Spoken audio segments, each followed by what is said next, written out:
Hello everyone, আশা করি সবাই ভালো আছেন। চলুন আমরা আমাদের আজকের লেসনে চলে যাই।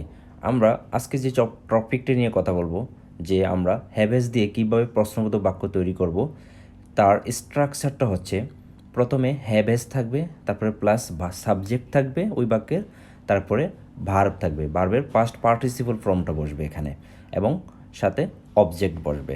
সো এই স্ট্রাকচার অনুযায়ী আমরা আজকে বাক্য প্র্যাকটিস করব, সাথেই থাকুন শেষ পর্যন্ত। So let's get started. Have you written the mail? তুমি কি মেলটা লিখেছ? Has he made this? সে কি এটা বানিয়েছে? এখানে দুইটা বাক্য লক্ষ্য করুন। আমি বলেছি হ্যাভ হ্যাজ প্রথমে থাকবে, দুইটা বাক্যতে কিন্তু হ্যাভ হ্যাজ প্রথমে রয়েছে, তারপরে প্রথম বাক্যের ইউ সাবজেক্ট, দ্বিতীয় বাক্যে হি সাবজেক্ট রয়েছে, এবং প্রথম বাক্যে রিটেন ভার্বের থার্ড পারসন সিঙ্গুলার নাম্বার, এবং দ্বিতীয় বাক্যে made third person singular number রয়েছে, বাকিগুলো অবজেক্ট। এভাবে আমরা আরও বাক্য গঠন করি, চলুন। Have you checked it? তুমি কি এটা যাচাই করেছ? Have you played today? তোমরা কি আজকে খেলেছ? এখানে ইউ অর্থ তোমরা বুঝিয়েছি, ইউ অর্থ তুমিও হয় তোমরাও হয়। Have you played today? Have they closed the shop? তারা কি দোকানটি বন্ধ করেছে? Have they closed the shop? তারা কি দোকানটি বন্ধ করেছে? Have they reached at time? তাহারা কি সময় মতো পৌঁছাইছে? Have they reached at time? তারা কি সময় মতো পৌঁছাইছে?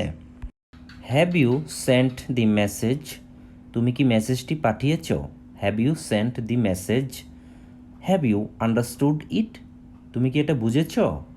Have you understood it? তুমি কি এটা বুঝেছ? বাক্যগুলো ভালোভাবে লক্ষ্য করুন স্ট্রাকচার অনুযায়ী, আপনারা আরও নতুন বাক্য তৈরি করুন। Has Rana chosen it? Rana কি এটা পছন্দ করেছে? Has Sakib played well today? Rana কি সাকিব কি আজ ভালো খেলেছে? Has Sakib played well today? এখানে হ্যাজ ব্যবহৃত হয়েছে কারণ subject third person singular number. Have you informed him? তুমি কি তাকে জানিয়েছ? Have you informed him? Have I told this? আমি কি এটা বলেছি? হ্যাভ আই টোল্ড দিস অর্থ আমি কি এটা বলেছি? Have I bought it?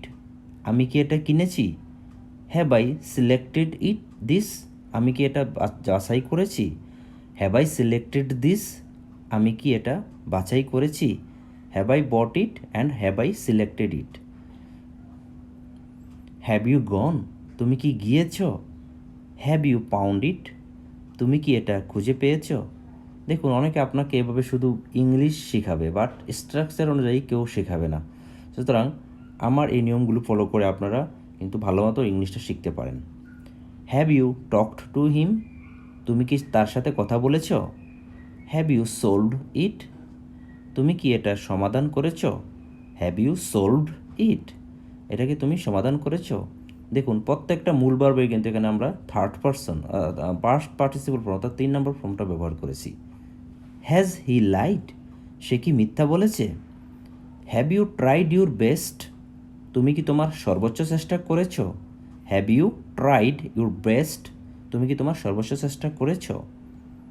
Has she like you? সে কি তোমাকে পছন্দ করেছে? Has she liked you? সে কি তোমাকে পছন্দ করেছে? এখানে শি এজন্য হ্যাজ বসছে। Have you walked in the morning? তুমি কি সকালে হেঁটেছ? Have you walked in the morning. Has Suman wanted this? Suman কি এটা চেয়েছে? Suman third person singular number, এই জন্য এর সাথে হ্যাজ বসেছে। সুমন কি এটা চেয়েছে? Has Suman wanted this. Has he done the job? সে কি কাজটা করেছে? Has he done the job. যদি আপনাদের ভিডিওটি ন্যূনতম ভালো লাগে থাকে, অবশ্যই ভিডিওটি লাইক করবেন, কমেন্ট করবেন, এবং অবশ্যই চাইলে চ্যানেলটির সাথে যুক্ত হতে পারেন। সবাইকে ধন্যবাদ।